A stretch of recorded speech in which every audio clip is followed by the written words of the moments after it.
मृत्युर पथ पलटि 149 नंबर जातीय राजपथ। तालचेर लाइफ लाइन एवं डेथ लाइन में परिणत होइछि।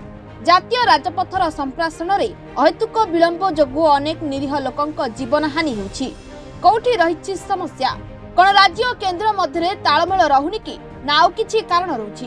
वर्तमान ओडिशार दुख पलटि 149 नंबर जातीय राजपथ। बनपालठू आरंभ करी संबलपुर पर्यंत जोड़ी होछि एही राजपथ।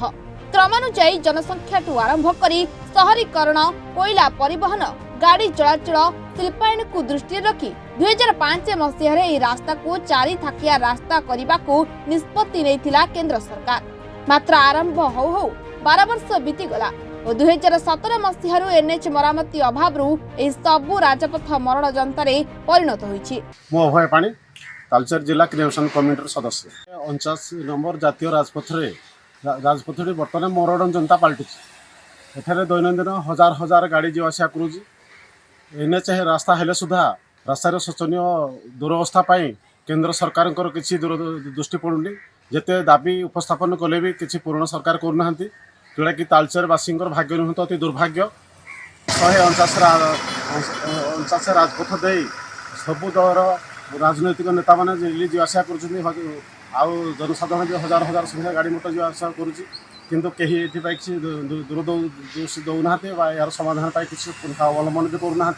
आम चाहूँ केंद्र सरकार को अनुरोध करुचु विभागीय मंत्री या दृष्टि दिंतु एवं तालचेरवासी को सुरक्षा दिंतु, नले बहुत धनजीवन क्षति अतीत हो सारा भविष्य में होगा जाऊँगी। तालचेर शहर में सड़क दुर्घटना एक नीतिदिनिया घटना। कौटी ट्राफिक जाम तो आउ कौटी सड़क दुर्घटना। आज को 168 बड़ दुर्घटना घटी। वर्षक एमिति केउ मास नहीं जहाँकि दुर्घटना होई नहीं। दैनंदिन एही राजपथ दे हजार हजार लोक यातायात करिथांती, किंतु एही कार्य को सारिबा पाई उभय केंद्र और राज्य सरकार और राजपथ कर्तृपक्ष एथिप्रति कर्णपात करि नहीं। तबे एने जिलापालक मिलित जनशुनानी रे विभिन्न अनुष्ठान पक्षरु दाबीपत्र प्रदान कराजिबा सह ए संपर्क रे शीघ्र पदक्षेप नेबाकू दाबी होईछि। बापी महांती 49 नंबर जातीय राजपथ एक मरण जनता पालिछि, जहाँ फल कि दैनिक कौटी ना कौटी 149 नंबर जातीय राजपथ दुर्घटना होछि। जाफल राज्य सरकार 100टी जीवन रक्षाकारी भाव में संबोधित होती। प्राय दिन मंत्र दुर्घटना नहीं 100 रू ऊर्ध्व लोक चिकित्सालय पहुंची चिकित्सा कर 40-50 जन मृत्युवरण कर जानी भल भाव में।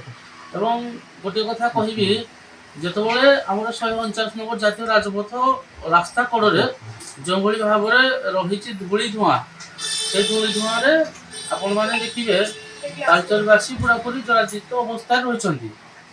आप देखो बांकधरा छक ठारू आपणकर जो बनपाल छक भीतर रही जो 2 चकिया जान नहीं आप संभवपर नुहे। रोड साइड जो भाव में खाल कम रही सर्वाधिक स्कूटी से दुर्घटनाग्रस्त होती। एप्रति ना शासक ना प्रशासक ना आंचलिक कर्तृपक्ष कहीं आम कथा को शुणुना। बड़ दुर्भाग्यर कथा तालचेरु सर्वाधिक राजस्व जाउथिले मध्य तालचेरवासी आज अवहेलित।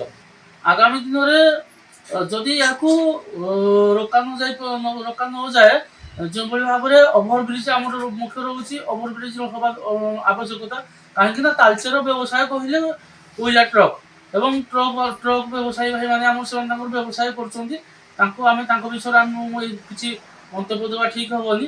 किंतु ये जो एनएच अच्छी तार निश्चित भाव यथाशीघ्र आपण चैनल माध्यम अनुरोध करुच्ची गोटे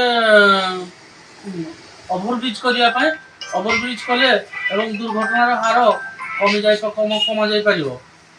जदि राजपथर प्रशस्तीकरण पदक्षेप निया न जाए एवं स्थायी समाधान करा न जाए तेज अंचलवासी राजरास्ता को ओह्लैबे बोली प्रकाश करिसेंति। तालचेर उत्तम दास का रिपोर्ट, महाभारत लाइव।